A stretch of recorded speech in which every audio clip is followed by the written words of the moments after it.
আসসালামু আলাইকুম। ড্রাইভার প্রভিডার বিডির ভালো ড্রাইভার ভালো মালিক সিরিজের 64তম পর্বে কথা বলবো গাড়ির ক্ষতি হলে দায়িত্ব কার।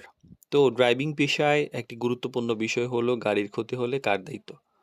তো অনেক সময় বিষয়টি পরিষ্কার না থাকায় ড্রাইভার এবং মালিকের মধ্যে ভুল বোঝাবুঝি তৈরি হয় এবং মামলা পর্যন্ত গড়ায়। তো এই বিষয়টা আসলে ভালোভাবে বুঝে নেওয়া উচিত যে আসলে দায়িত্বটা কার। তো দায়িত্ব নির্ভর করে আসলে পরিস্থিতির উপর এবং চুক্তির উপর। সব ক্ষেত্রে উত্তর এক যে তা নয়, যে মালিকের উপর বা ড্রাইভারের উপর তা নয়। বরং কিভাবে ক্ষতি হয়েছে, ভুলটা কার ছিল, কোন নিয়ম বা চুক্তি ছিল বা ছিল না কিনা।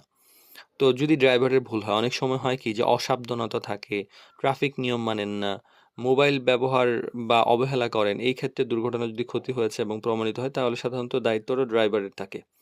মালিকেরও আবার ব্যাপার থাকতে পারে যে গাড়ির আগে থেকে সমস্যা জানাননি, টায়ারের সমস্যা জানাননি, তারপর সময় মতো সার্ভিসিং না করেননি।